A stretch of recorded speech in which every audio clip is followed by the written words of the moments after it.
Corner Radio is brought to you by my film company, Sick Flick Productions. Sick Flick Productions is a Virginia-based film production company specializing in horror and sci-fi fantasy. Go to sickflickproductions.com to find out more information. And now on to the show.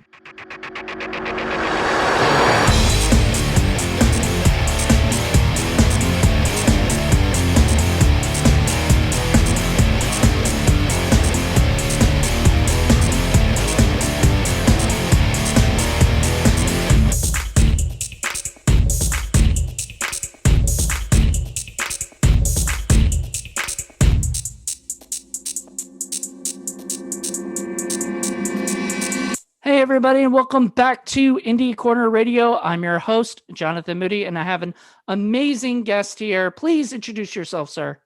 Hey, guys. My name is Joe Lujan. I'm a writer, director, and producer. All right. And he's done a lot of stuff in the Las Vegas / Los Angeles area, right? Yes, sir. Yeah. All right. So we're going to, today I decided that we're going to talk mainly about basically creating story worlds and universes and stuff, which is what Joe is really big on. I think that's what your, like, a lot of your strength is on creating like a universe that kind of expands more. So to begin with, tell us a little bit about how did you, like, first of all, I want to know, how did you create the name Carcass Studios? Oh, wow. I haven't been asked that question in a very long time, actually. Very long time. So originally it was Lujan Productions. Very basic, simple, straight to the point. But I was really into the horror genre, and that was my focus. I was going to, at that time of my career, at that point, I wanted to focus on nothing but horror films. So I felt like, well, why not make my production company themed horror, dark, type of feel. And that's when Carcass Studios came to life. And I think at that point, our logline was like, where stories decompose or something like that. Yeah. That's actually, I like that. Yeah. Yeah. And we were going to, I was going to stick to that. But then that all shifted once the Immortal Wars came to life. And I haven't really done a horror feature since I started the Immortal Wars, actually. Wow, yeah, that's right. Because I guess it all started with Rust, if I'm correct. Yeah, Rust was actually my third feature film, I believe. It was my third feature film, and that's where like that whole horror feel started. I really wanted to get into it then, and then it grew to Rust 2 and Telephobia 2. Yeah, it's grown. So wait, what are your first two movies? Like, are these something that anybody can watch, or is this something that you? Not at all. Not at all. That is locked up in the Carcass Studios vault for life. No one will see those. Yeah. I can tell you a little bit. One was just like a very wrong turn-ish type of story called Twisted Forest. It's very old school. Like, yeah, I mean, old school for me. I got my cousins and family during our camping trips. I was shooting these feature films. Yeah, and then there was another one that's very found footage. I don't remember the title of that one. It Follows or It Followed or something like that. Oh, wow. Did It Follow steal your title? I don't know, maybe. I don't know. I don't know. But yeah, no one will see those. Okay. There's probably clips online from like reels, like my old director reels, where you can see clips from that, but as far as the full film, no. Okay. So now to go on to like Immortal Wars and all the films that you've done since those like horror films that you started, and kind of that shift into creating a world. I've noticed, like, I guess it does Rust and Telephobia, are they both in that world, same universe? Well, so technically no. So Rust, a Telephobia, and another film I have out called Billy. So I basically have there's two universes. There's the Ravage Rain universe, and the parallel universe is called the Dark World. And the Dark World is where all my horror films are connected. So in a new film that I have out called My Little Nightmare, that's where people will see the connection from Atelophobia and Rust. Those two films themselves don't cross, but they're connected to Atelophobia and Billy. I mean, My Little Nightmare and Billy. That's when they're connected. Yeah. Oh wow. Okay, so those are connected, and then all right. So you have two competing worlds, and Yeah. everything, but they're like absolutely different. I mean, they Which do make appearances. They are mentioned, like in the Immortal Wars Resurgence, when the character Dominion Harvey's addressing the nation. On the actual news banners, you can actually see what happens to the killer from Rust and the killer of Atelophobia if you read the text. So there's a little Easter egg in there. Yeah. wow, I never noticed that. Yeah. I gotta go back and rewatch that. That's Yeah. really cool. So yeah, so I mean, whether or not you plan that like that way, they are connected, like those universes. In a So way. Yeah. Yeah. yeah, it's same, which is strange to think because like they are completely different, worlds in a way. Yeah. Like I would say the dark world is actually a lot more uh similar to like real life than Exactly. Yeah.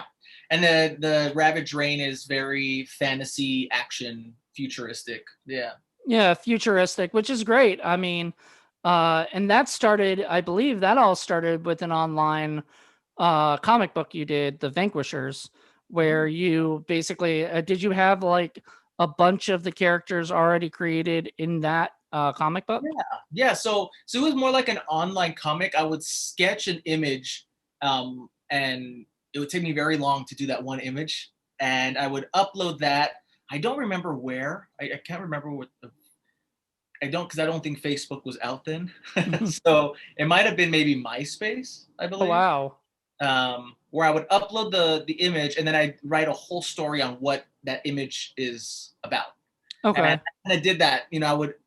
It was taking a lot longer because it took me forever to draw. So I did it like that for years, and then it put that to the back burner.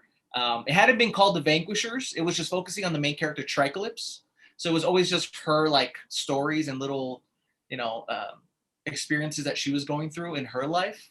That's what those stories were about. And then eventually, after all the horror stuff, I was asked to, do something more family friendly, and that's when the Immortal Wars came to life. Wow. Okay. Yeah. Because obviously, I mean, some people like the horror genre, and I mean, with my universe, that my Echo Lake universe, I take I take like a PG-13 approach to horror.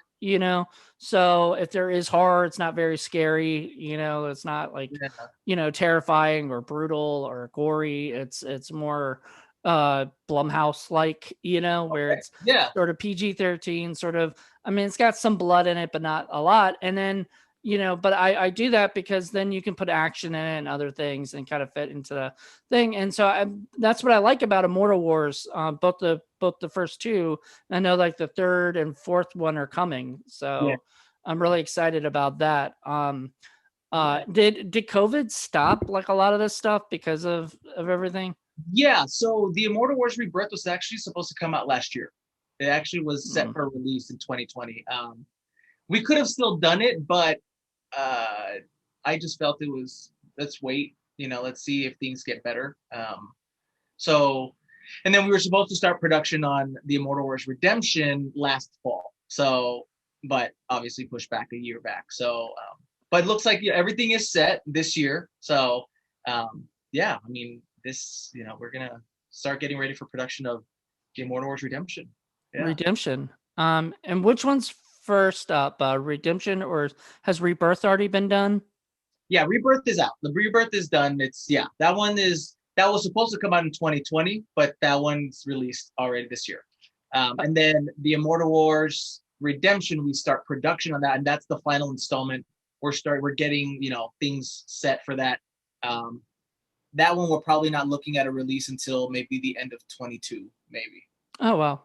Okay. Yeah. It'll be the last one, so it's gonna take a little longer. I want to end it with a bang and give what the fans want. I like to listen to what the fans of the universe like and what they don't like. You know, they're very vocal. Well, So yeah, yeah. that's great. Like, I guess back in the day when people made like George Lucas made Star Wars, that's like one of the biggest franchises that anybody could ever like imagine. Oh yeah. But when he created Star Wars, I don't think he was thinking like like this would be what it is. You know what I mean? Like they were thinking it was just going to be. I mean, I said he had ideas and stuff. Some of it I think he just kind of made up as he went along, just like a lot of us do anyway. But he came up with this like whole world and everything, and then just like more as it got more popular, he was able to make more stuff with it. Is that kind of what you're doing? Like were you expecting Immortal Wars to be as big as it was, or did it? No, not at all. I was not expecting for it to get the attention that it's received. Um, it it goes back to I've always wanted to be involved with the Marvel film. That was always a dream of mine. Still is, you know, still want to work to get to that point. Um, but I felt like why wait? Why wait to get that opportunity? Let's just do it. Let's make it ourselves. And Mm-hmm. so, you know, I faced my fears. It was scary because I had never really done anything sci-fi action. It was all horror. It was my comfort zone. So I was like, let's just do it. And I was, yeah, I'm thankful and blessed that it's been able to, you know, get some traction and people are loving what we're creating, and that it's continuing. It's spawned off to so many other spin-offs and sequels, and yeah, so I'm really excited. Web series like the Yeah. Immortal Legends and stuff that you're doing with that. I mean, it's just like there's so much content. Yeah, there is. There's a series that is getting, you know, is we've been working on. It's called Decay's Paradox. It's the spin-off series to the main villain of the Immortal Wars, with Lindsay Cruz. Hmm. And that's something that we started during quarantine. We started to film that during 2020, and it was more like a passion project, but worked with Chris Ivan, who also plays. He's the lead of the series, and he plays Paradox, which is Decay's brother. So we're kind of showing the siblings, introducing new characters, and yeah, I'm really excited. It's a whole different feel. It's not the family-friendly sci-fi action. I went for gory, you know, possibly rated R if it was rated. I mean, the lead character's name is Decay, Yeah, so I mean, maybe that doesn't sound very, family friendly. yeah, Uh, but yeah, I love that. Because to me that is what and you go back to Marvel, that's what Marvel is really good at. And I've been rewatching a lot of the Marvel stuff. I mean, obviously I've been watching Falcon the Winter Soldier and all the stuff on Disney Plus, but I've also been watching like Captain America, Winter Soldier and stuff like that, and just kind of getting back into the swing of yeah, that. It's just amazing what what they're doing. But they did like the Marvel one shot shorts, and things like that, just to keep the fans, content going, because you have there's to. People only love that. yeah, and there's only so much like the Immortal Wars takes a little longer to make, right? Like it's not Yeah. something you could just put out and just I mean, if you had Marvel money, maybe you could, but That and the Marvel team and crew, maybe. you but know, even then they take a while, do. because it takes a while to make these movies. It's not like like an indie world that people would cry if it took like 2 years, like it does for a lot of these movies to And get it did made. actually for the Immortal Wars. It almost took that long. It took us so production for the first Immortal Wars, I think, was like I always mix them up. Either it was 16 days or it was 21 days, and then part two was either or. I think part two was 16 actually, but that was production. But editing, part one took me. I edited the entire thing by myself. It took about a year and 8 months to edit the entire film. Yeah. What was that like? Like what made it so long to edit? The VFX, all the CGI took forever. So I had a team for VFX originally for the first Immortal Wars up until we wrapped production. Then they got pulled into another project, Oh, and I was left with the sci-fi action film with no VFX. Yeah, very yeah. stressful time. but I had a team with the executives, and I kind of, I kind of threw myself under the bus, and I was like, I'll do it. And in my head, I'm like, what are you doing? Don't do that. And I learned, thank you to YouTube, because I learned tutorials, and yeah, I did it all myself, and it was, I'll be honest, I don't know how I did half the stuff that's in the movie. Right. Really, Do you have your own camera equipment and everything?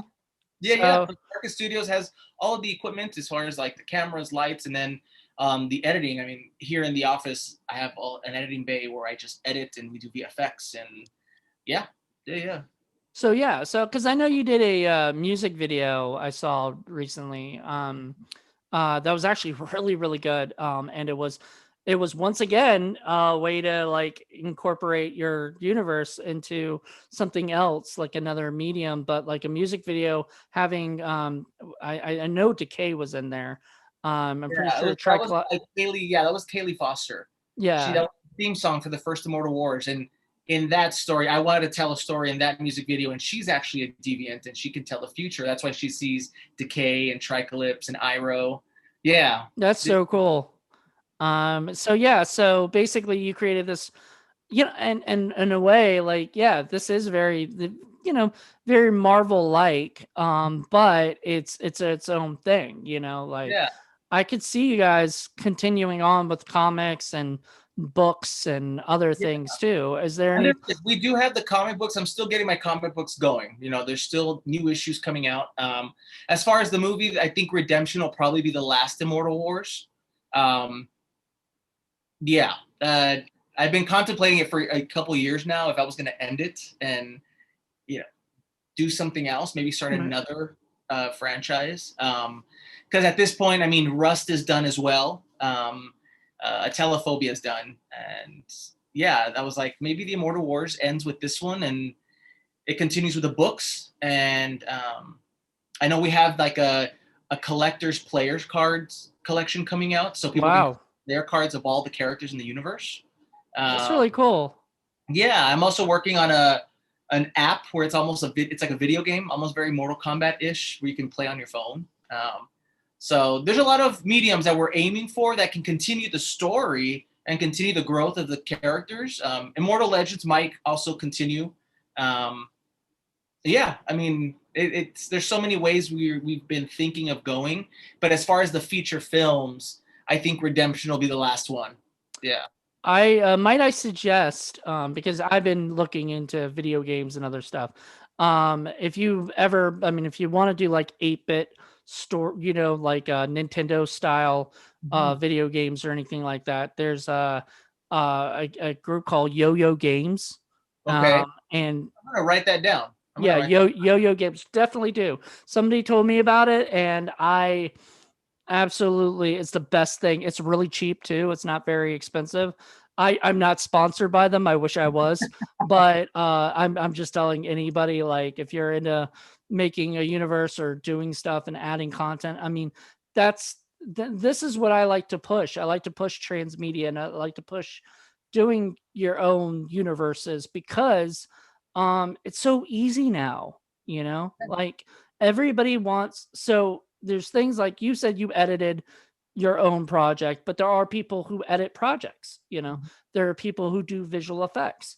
There are people who, and if you don't know how to do these things, all you got to do is ask somebody to do it for you. You pay somebody something or whatever, and then they go and do it for you. And Fiverr's been amazing, compared. I mean, it's not $5 anymore, but yeah, no, not at all. But you don't need that. Like, you don't need it to be $5. You wouldn't want it to be that much or whatever. Yeah. That'd be cheap, It's actually, well, I found that's how I did it with my comic books. So I know how to draw and I know how to sketch and all that, but it takes me a long time. And with productions and I just don't have the time to sit there and draw. So what I do is I contract in artists. I contract artists, and that's how they will illustrate my story. And I work very closely with them. I tell them, in this box, I want them to be throwing power, and they have it's almost written like a script.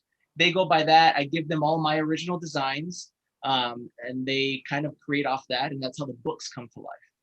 Wow, Yeah. that's yeah. See, I mean, there you go. You're exactly doing it the right way. You're making connections with people, and you're putting your stuff out there, and you're helping other people Yeah, because we want to give them the opportunity to be involved with what we're doing. Just to exactly. yeah.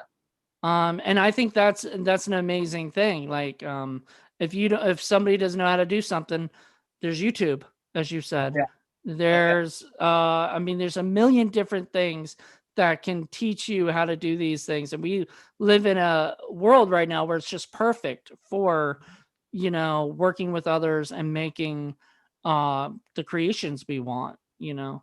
Oh yeah. And with technology now, it's easier to just create something with the resources you have. I mean, you don't need no $1,000 camera.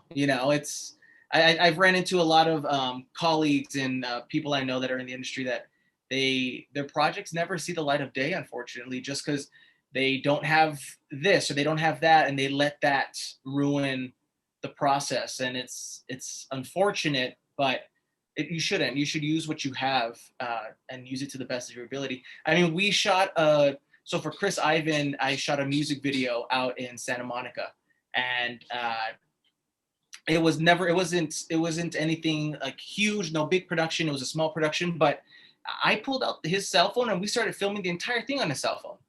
We shot the entire music video on his cell phone, and it came out flawless. I mean, it was like if I had my black magic out there and we were filming. It was insane to see. It doesn't matter what you have, it's as long as you know how to use it and the end product. Mm-hmm. So that's the way we kind of go about things. I mean, all iPhones are freaking 4K now. There's Yeah. no reason that people should use that as an excuse of like, well, I can't do it because I don't have X and X amount of money. I mean, there's Indiegogo or Kickstarter or whatever way you can. Always a way. Yeah. There's always a way. Yeah. And so I really always kind of tell people, just keep pushing it, making the content you want to make. And now not only YouTube, but we have like TikTok, and we have a ton of different There's so many platforms out there. yeah. And Yeah. so have you done TikTok yet? I am on TikTok. Yes. My goddaughter's got me on it. So I do all the crazy dances and all that. Yes. I love it. I know, but like, I mean, the cool thing I'm being using it for is to like introduce characters or something. Yeah. I mean, we've thought of that. We have thought of that. I personally just think social media is so much work. It's like, there's so many, obviously the good thing is that there's so many platforms, but then it's also the bad things that it's so hard to keep up with everything. Everything, right? Yeah. So I know I always have to, if they post on Instagram, I'm like, oh, well, you guys make sure to post up on Twitter as well. We always forget one. So maybe that's a good idea. I like that idea. Maybe. You need like a social media intern or something. Yeah. Like we had a couple of those before in our company, and it usually gets to be like a little like, I mean, I'm one of those people, I'm probably like you, where I think of like work when I want to like farm something out to somebody else, I have to write them everything out, Yeah. right? And I have to tell them what I'm planning to do. And I'm just like, why don't I just do this myself? Yeah. Oh yeah. And then you end up doing it. Right. I end up doing it, which is just so annoying because like I want to give it to, and people are like, you need to give it to the other people. And I'm like, I like, if I do that, I mean, what's the point? Like we were doing stuff with IMDb, like it's so easy for me to just upload everything onto IMDb. But you know what? Right now we have a team, and so we got to kind of do it like that. So yeah. Learn to delegate. That's how it was a challenge for me, but that was one thing that they told me, like, you need to learn how to delegate. And, I'm like, okay, it took me a while, but I think I've gotten the hang of it a little bit. Yeah. Is there things, yeah, because just like me, I'm very bad at delegating it. And from the very beginning of producing, I don't know how to like, people are like, well, what do you want me to do? I'm like, there's nothing I can't do. Yeah. Like, I don't know. What do you want to do? Like, I'm sure you're like that too at times. You're just like, A lot of the times I'm like that. Yeah. Do you surround yourself with a team, right, of people that I do. Yeah, I do have a team that, I mean, I have my manager and I have an agent that obviously help with the big stuff that I'm doing. But Carcass Studios has a core team that, I mean, just anytime we come up with an idea, we're always throwing ideas to each other. And even me with my crazy ideas, I'm like, well, maybe I want to do a possessed doll movie, just like Billy. And they're like, right? do you have a doll? I'm like, no, but I can make one and I will make it and we'll do it. And, you know, it's just, yeah, no, everyone's very supportive and respectful. And we just like to have fun, man. That's the main thing. We just want to create, have fun, and make our prints here in this world. So when we're gone, people remember what we did, you know?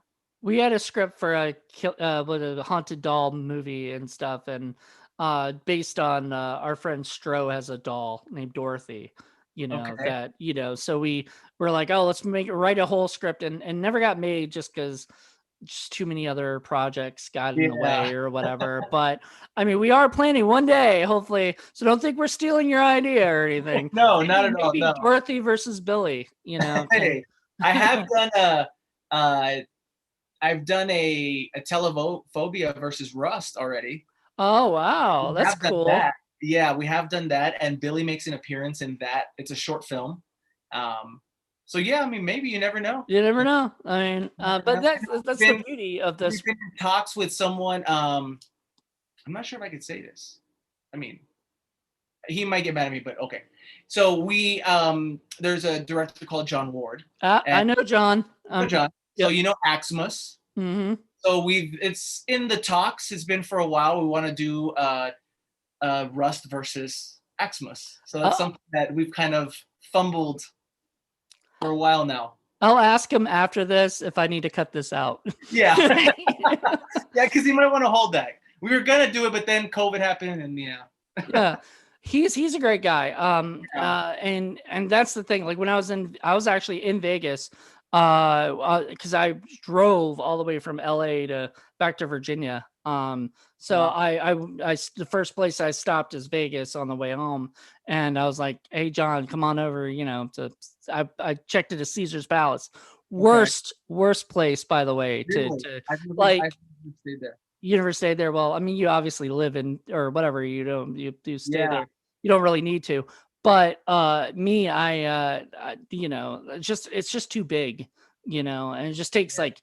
like 10 minutes just to get to your room, and everything. I could imagine actually. Same thing Yeah. with like what's that? The green one, MGM. Yeah, like the It's too Grand or big. something. Yeah. Yeah.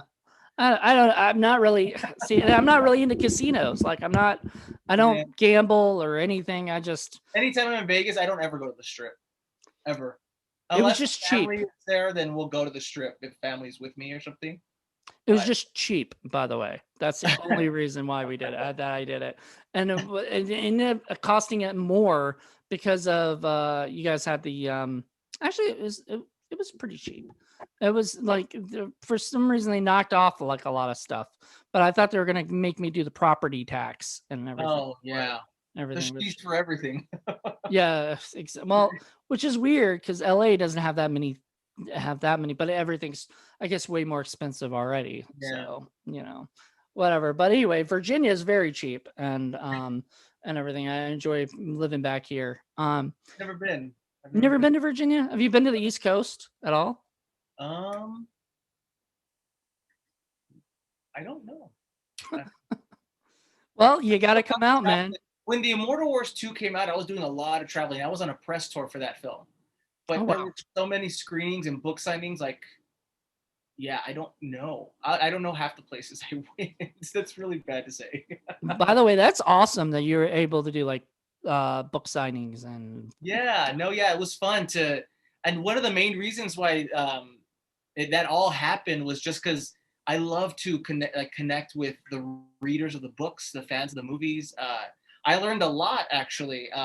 To name a few things that I learned, so one thing that I heard a lot from the viewers were they loved the movie, but they did not like that I took out the element of that combat, that versus combat, like it was in the first one. oh right. Okay. Okay. Um, I heard that a lot, so I was like, oh, okay, well, I wanted to go a different route with the sequel, but you know what? Maybe in the last one, I'll go back to that. I'll throw that back in there if they want to see that, So it was like Yeah, that. you learn that. Yeah, and then there was a character that, a character called Rain that has only made like minor appearances in the first two Immortal Wars, and throughout that tour, everyone was like, "Well, when are we going to see more of this character? We love this character in the books." And I'm like, "Really? You guys like this character? Like, I didn't think. I thought you guys were going to say I want to see more Decay or something. It was just like, but it was Well, Rain. I'm like, okay, so he became a big character in the Immortal Wars Rebirth. Yeah. that's a really good thing there, because a lot of times the smaller characters that we create, that we just kind of maybe throwaway characters who whatever, become bigger people to people because the other ones are more of the focus, and so they see enough of them, they want to see more of the other Yeah. characters. So that's good advice for me too, just so you know. Yeah. I'm gonna take that to heart. I wanted to mention though the Mortal Kombat esque-ness of the first one. Like I always said that the first Immortal Wars was like Hunger Games meets Mortal Kombat. That's how Yeah. I always described it.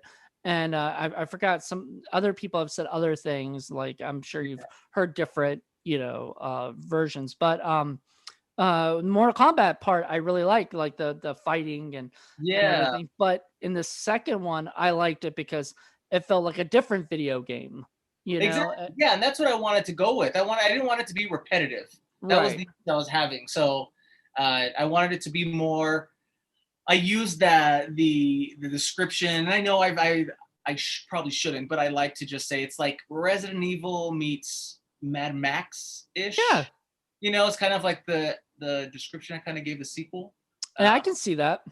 Yeah, but like I said, with this next one, we will definitely be putting in that combat. If you haven't seen the Blu-ray remaster of the Immortal Wars, you have to, because No. there's so much more. So like the versus element in part one, there's more VFX on top of it now, so it looks almost like if you're looking at a screen of a video game. So you see the health meters, you see the name of the characters, the sectors. It's really cool. Oh, very cool. Yeah. Yeah. Where can people get the Blu-ray? So the Blu-rays you can find on carcass-studios.com. Though you Okay. can buy those. Those will be exclusive. Those are exclusive items and merchandise only on the website or during like conventions or book signings that I do, or screenings. We also do have like a gift shop, a pop-up shop during screenings when we have premieres and all that. Yeah. That is so cool. I'll definitely have to get the Blu-ray of it. I'm a huge fan of Blu-ray. I've got a 4K player. Yeah. You want to see it because I mean, okay, there's a difference between like maybe a shot on video, like mini DV movie. I don't think those necessarily need a Blu-ray. Yeah. Exactly. But a film that was actually shot in at least 1080p, if not higher, deserve Yeah. a better. Oh, it's day and night. I mean, when you see the way it was released originally, the first Immortal Wars on VOD and on DVD, you can't compare it to the Blu-ray. I mean, it's day and night. I mean, it was very dark. There were a lot of dark moods to it, and just the Blu-ray just brought it up. It's more vibrant. There's more colors. It's better to experience it on Blu-ray for sure. Now, I'm surprised that ITN, because they have put out some movies on Blu-rays now. I'm just surprised that they didn't put it out on Blu-ray because. Well, yeah, no, they didn't release it. So the Blu-rays is just like I said, it's an exclusive release from Carcass Studios. So it's Right, it's only something we're releasing. Yeah, yeah, we're the only ones doing that. No one else will be releasing a Blu-ray for actually any of my films, even a Telephobia and Rust. Each one of those series, there's Blu-ray double features that are released that are also available on the website. And same thing. I mean, Rust is day and night. From the DVD to the Blu-ray is just phenomenal. I'm really proud of the way it looks. So I re-looked at like Rust on Tubi, and yeah, I could definitely tell that probably the Blu-ray will look a lot better, a lot cleaner. Oh, yeah. So every time like, oh, where can I find your film on VOD? I'm like, no, buy the Blu-ray, or I'll give you one. I'll give you a Blu-ray. That's the way you should see it. Don't judge it off that. I actually heard that John Ward said, he told me he watched the stuff on Blu-ray and he said like it's just cleaner and more, crisp Yeah.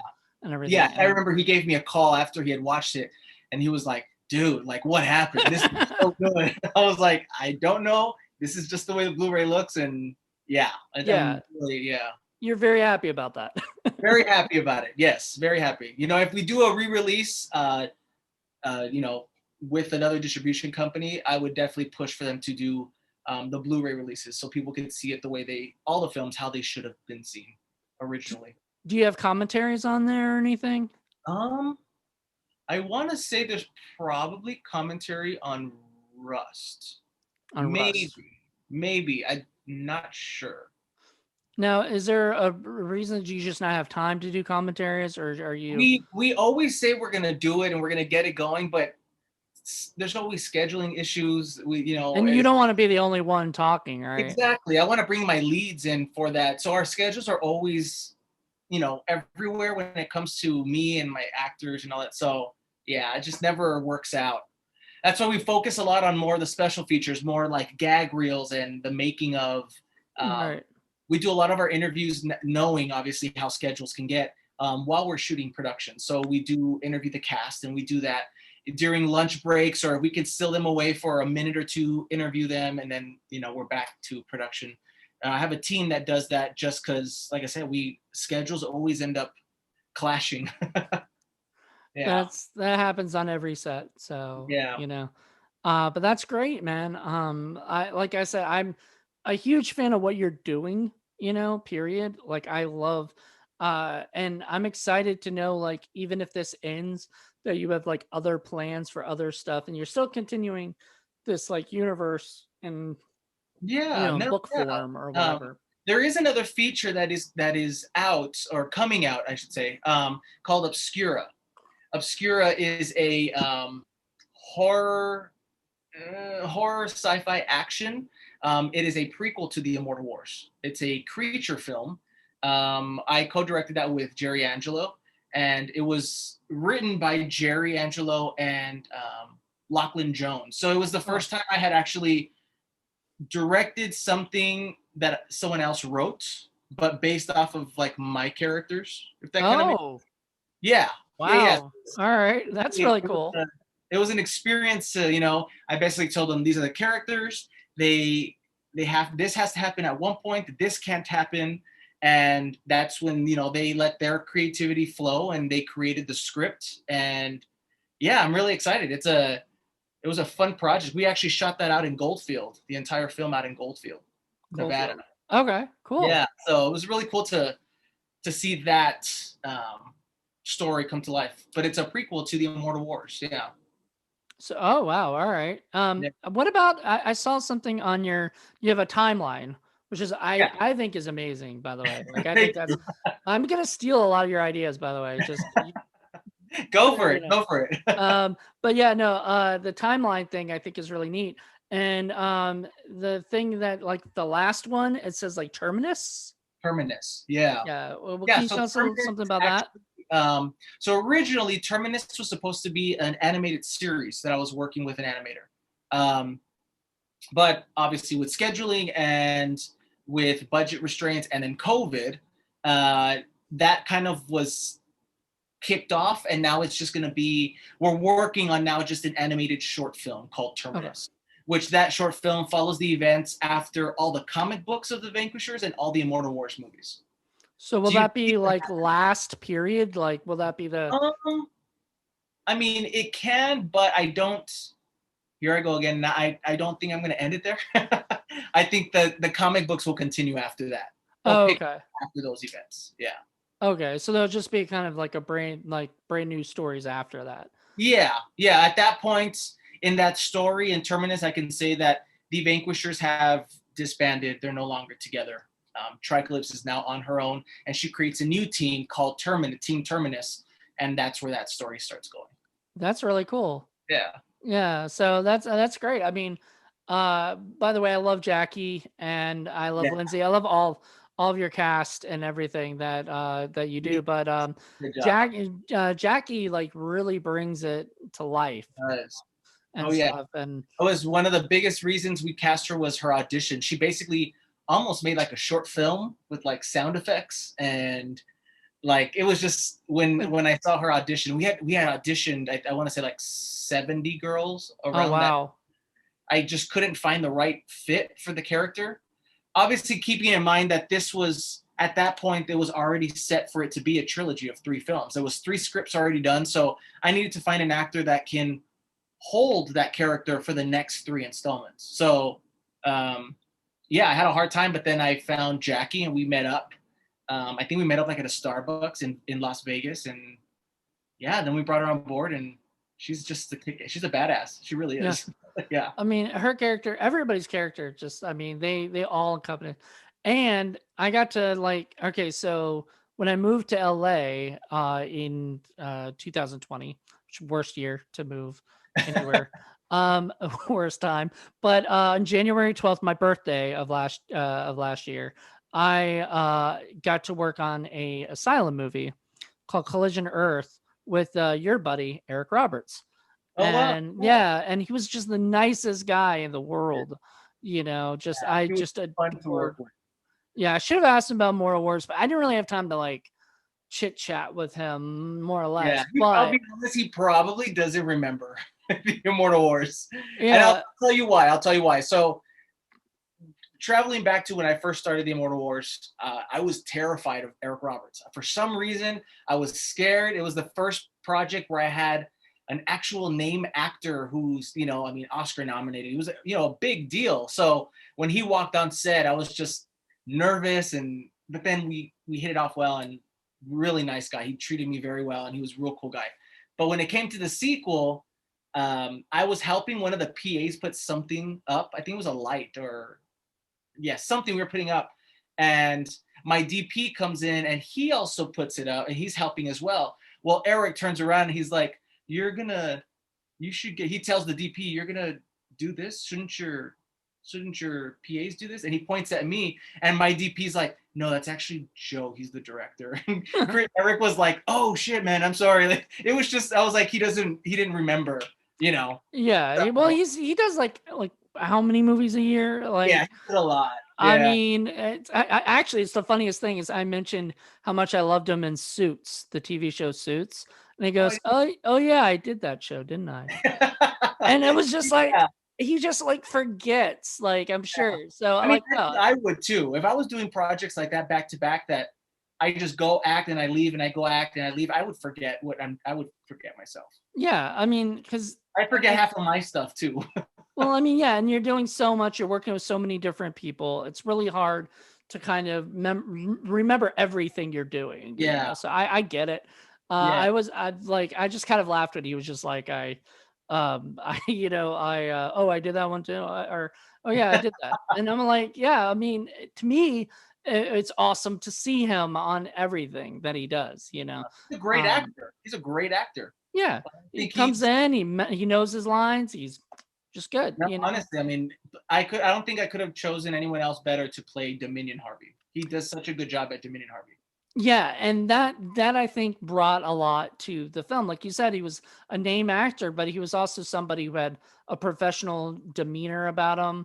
Yeah. Like I don't think he could, I think he like knows what what he's going to bring, and like Yeah. he's already ready for it. Oh yeah. And He then probably designing that character too was just like seeing his suits. Like I literally still have the suits he wore in the films, and they're put away in their cases, and they're put away because I'm like, no one's gonna touch these suits. Like, these are Eric Roberts. This is Dominion Harvey. right. So I'm excited to see he's coming back for the next one. So I'm really excited to see what we can create so he looks different, but he's still the badass from the first two. So yeah, I'm really excited to have him back. By the way, I was going to ask you about that because you kind of left it ambiguous as to whether or not he would kind of return or He not. will. I'll give away too much if I say how he'll be back, but he'll be back. Okay, good. Yeah. So rest assured, Eric Roberts fans, Yes, we are. We'll bring Eric Roberts back. Yeah. Yeah, I really liked him because I mean I was just an actor on set. I was also supposed to be a PA, but unfortunately they had me acting too. Like, and I thought I was just gonna be like an extra, you know, in Okay. the How thing. was it working on an Asylum film? I've never been like be Um, honest, I've always wanted to direct an Asylum film. Always. you might be able to. I don't know. If you talk to Hopefully. them. Fingers crossed. Fingers crossed. Yeah. Just gotta. I guess you gotta know the right person, because that's Yeah. literally how I did it. Is I chatted with the main guy, one of the main guys, Paul Bales. He said, "Oh, we have." He mentioned to the line producer that I was interested in doing it. Line producer happened to be a friend of mine. Oh He wow. That's messaged cool. me. Yeah, he messaged me and said, "Hey, what are you doing today?" It was my birthday and no plans. That day, and I was like, I would love to act, or he asked me to PA and act at the same time, That's and I was like, okay, this is gonna be interesting. But I thought I was only gonna be in like one scene, like one time, like just one yeah. part. They had me the whole time there, and so I could not PA, like, or whatever. If I was not needed for that scene, I would go and help out or whatever. But then they'd be like, "Can you bring Jonathan back?" So it was like, all right. That's So cool. yeah, so I remember just Eric Roberts being very, very nice, completely. Very nice. Like very professional and very nice to everybody. He would take Yeah. selfies with people and Oh yeah, great guy. I um, mean, he was. Yeah, I remember when we wrapped. I was like, yeah, I wanted to. I fanboyed a little bit. I'm not gonna lie. I mean, it's Eric Roberts, so it's like I uh, just directed this whole feature. You're one of the main characters. Can I take a picture? And he was like, yeah, let's do it. He was real yeah. cool about it. Well, he was taking pictures with everybody, yeah, and real everything cool like guy. that, which I mean, some people would be like, no, no, whatever, what I mean? Because like, I don't know, but he just was just really sweet, just nice guy. And I had a blast. I'm kind of sad that like, that's how I met him. Cause I wanted my first meeting to be actually directing him as well. So Yeah. I want to eventually direct him, and I don't want him because he won't remember me as that guy in the thing. Because if he doesn't even remember, like like what Do you episodes, remember me? yeah, right. Like I don't think he'll remember like me necessarily from that. So if he does, I'll be very surprised. But he was very nice. I liked working with him, and I keep telling people to, if you get a chance to work with him, do it, because I think sometimes people get like bad reps on things, or something. yeah, actually, and And then it ends up, it bites you in the ass later on. You know, right. but like I'll say the other actor I worked with that was phenomenal was Bill Overs Jr. Oh God, I love Bill. He's such a nice guy. Phenomenal actor and sweet guy. I love that guy. Like he just, I remember it was after we had wrapped the first Immortal Wars. We went out for dinner, me, him, and some of the producers, and he's just a great guy to chat with and to very sweet, nice guy. Like I remember he on set, he's like, "Do you need anything else from me? You want anything else?" I'm just like, "Oh shit, yeah." Like he wasn't just like, "I'm done. We'll see you later. Bye." It's Right. like I'll even be in some, my trailer.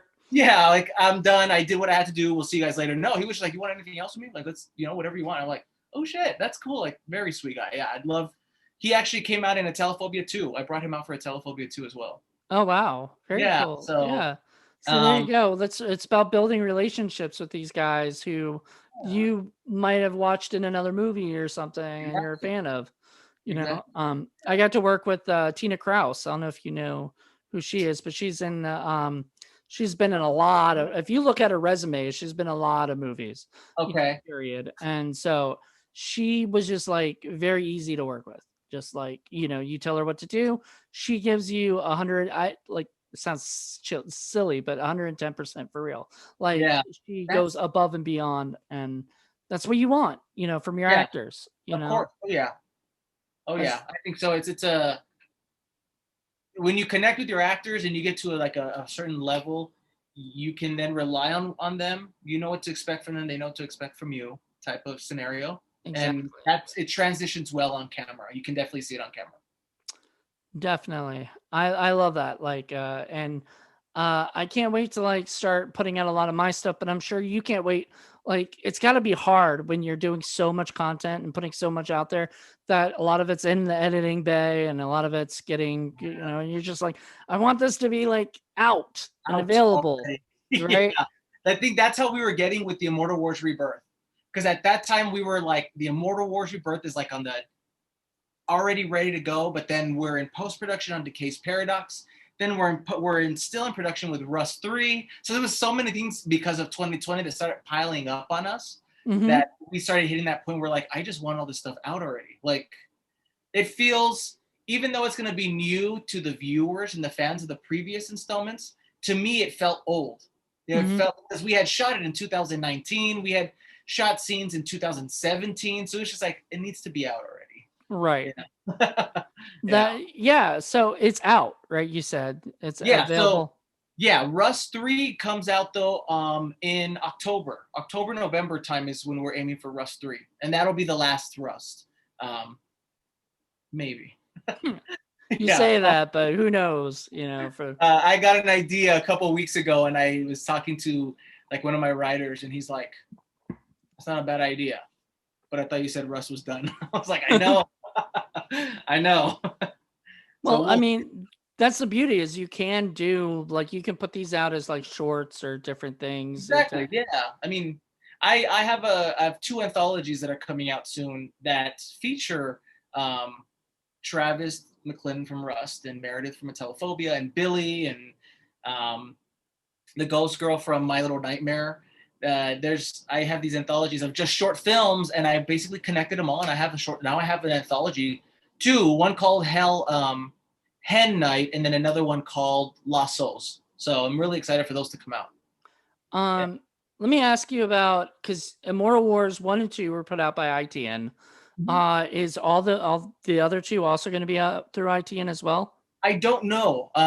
As far as like the Immortal Wars Rebirth, so I guess I should say this too. So with the Immortal Wars Rebirth, I don't want people to expect to see the Immortal, like a exact follow up to the Immortal Wars 2. The Immortal Wars 2, we went big, we went hardcore. There was explosions, there was a lot going on. With the Immortal Wars 3, it's within. If you notice on the timeline, I don't know if people have caught this. It's actually parallel to the Immortal Wars Resurgence. Right, I saw that. Past it. It's not before it, but it's literally at the same point of Resurgence. So is it a different tale basically from it's happening simultaneously as what's happening in Resurgence. So it's not the same group of people though, right? It's a different group. I do cross them in certain points. That is so freaking cool. Like that's a good idea.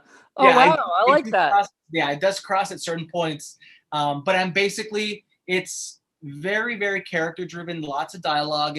There is some action in it. There's lots of, you know, VFX and sci-fi in it still, but it's very it's almost like a drama sci-fi with some action in it. It's kind of cool. Yeah. And originally it was supposed to be a feature. It's been going back and forth. It was supposed to be a feature, and then once I had watched it complete, we sat there and we're like, you know what, I think this will actually work out as a series. What if we just cut it into episodes? I think it'll work out better that way. So it was cut into a series. Then I started sending screeners to certain people that I usually send all my stuff to watch, to get reviewed and stuff. And they were telling me how they really are enjoying it and how they're being left with more. And then I brought up that idea. I was like, well, do you think it should be cut as a feature? And they're like, dude, yeah, like you need to put this as a feature and release it as a feature. So then I went back to like, okay, no, I think we're going to release it as a feature, you know, but then it's just been back and forth just because I don't know. Obviously, a certain part of me is like, obviously want to give the fans what they want. Right. And, you know, and that they enjoy it as much as they can. But then I also have to put my personal cap on and say, like, I also shouldn't always have to be worried if I'm going to be making them happy or not. You know, this is the way we release it, and I hope you guys enjoy it. If not, totally get it. You guys like the first 2. You know what I mean? Right. I mean, but, yeah. There is, and I actually posted about this recently. There's a point where listening to people can really help, you know, but there's also a point of like listening to yourself and doing what you want to do, especially since you are in that frame right now. You're in that time, you know, where you can do kind of your own thing, you know. I mean, you're not Marvel, you know, you're not listening to Kevin Feige tell you what to do. Exactly. You're the Kevin Feige. I have that luxury, I guess you could say, that I can you know, if I wanted to re-release the Immortal Wars 1 and re-edit it, I can do that. You know, it's Right. just believe it or not, I do that a lot, where I'll go back and I'll re-edit and I'll change it, and I constantly have the team like, stop, that's in the past, that's like 2 years ago, let's get ready for something else new. How very George Lucas of you. I don't know what it is. It happens a lot. It happens a lot. There's, I think, a Telephobia. Obviously, they'll never be seen, but a Telephobia has like 4 or 5 different cuts. Oh, wow. I cut that film around 8 times in total before the final one was done and sent out for distribution. But there's like 5 complete cuts of the film that no one will ever see, but they're sitting there. They're there. They're there somewhere, but yeah. That's interesting. But yeah, no, I love that though. Like, I mean, if it's in the past, you really probably should just go on to like the present / future of what you're planning to do. Exactly. But it's also interesting to see, like, you know, you look back. I mean, there was, you know, there was talks about me recutting something I did, you know, and everything, and having it done differently the way I originally planned it. But unfortunately, time and just trying to get it out as quickly as possible became more of the thing. And so we lost a few things that I really wanted to kind of include. And it happens, you know. I would like to recut it. I just don't know if it's worth it, you know, like, because like, I think it's already out there behind it. I can see a large reason why to, like, for us, when we were getting ready for the Immortal Wars Rebirth release, I'm releasing a box set, a Ravage Rain box set is what we're putting together right now, where it includes every single movie on Blu-ray. It comes with the Immortal Wars, Immortal Legends on Blu-ray, all the comic books, Decay's Paradox on Blu-ray. So it's every installment of the universe in a box set. So when we started, coming up with that, I then decided, well, then I want to release a remastered version of the Immortal Wars, a way people haven't seen it. So that's why we went back to add all the VFX of like the video game-esque type things, and and so cool. with that, it was like that gave me the reason to go back and revamp it a bit. So is that still available, the box set? So the box set hasn't come out yet. It will be coming out. We were aiming for the summer, but yeah. Actually, technically it might already be out, because this interview I told you earlier is going to be out in August. So maybe. We are having we're kind of setting up if we're going to have premieres, like screening premieres. That's kind of still being worked out, obviously, with what's going on with 6 feet apart and theaters and all that. So we're kind of still trying to figure that out, because it's different in every state. We know in Las Vegas it's possible. In LA right now it's not. In Texas we're still investigating if we can do that. So that's why we haven't put a set date of the box set, because if you buy the box set, people won't go see the screening. They have it at their home. They won't leave their home. They feel comfortable at home watching it. So that's where we have to kind of hold off on an actual physical release before a screening. Yeah. That's where things are getting weird now with COVID and everything. Like, streaming's becoming very, very popular. Yes. Because that's all people have, and everything. I love going to theaters. Like when I'm in Vegas, I love to go to the theaters. The theaters are open there. It's like I saw King Kong there. It's like I missed that, the experience of sitting in a theater with your popcorn and just forgetting about all the BS in life and just losing yourself in what you're watching on that screen. I miss it, and that's why I was like, no, we gotta get back to doing that. That's true. This is bad. The last movie that I saw in the theater was Bad Boys for Life, and really, and that was, I think, I'm gonna say that was February of 2020. Yeah. So it was about that, and February or March. I'm pretty sure it's February, because March really everything It could have been March, but like everything started Probably could have shutting been down. March, actually, yeah, because things were still okay in March. Mid-March is when things started to get a little crazy. Yeah, it's freaking nuts. So, Yeah. I just want to say thank you. Is there any more things that you wanted to like let people know about, like that's going on, that Um, especially in the universe that you created? yeah, no, I mean, just I first want to thank everyone who's a fan of the universe, and it means a lot to me personally because I've put so much into this universe just to. I've been a fan of comic books and cinematic universes since I was a kid. So the fact that people are connecting with this universe that I don't know how it comes into my head and it just comes to life. It's very humbling, and I'm blessed that people are connecting to it. And thank you for everyone who supports what we're doing. And look out for more installments. I mean, we have more books and we have the collector's cards coming out real soon. And just continue to support the arts and independent artists and directors and actors. It's very important. They're the future of the industry, and I think it's very important that everyone connects, and supports. And if you guys want to see more, you guys can go to carcass-studios.com or joelujan.com, or search Joe Lujan or Carcass Studios on any social media platform, and you guys can see exclusive content. And if you follow, we'll follow back.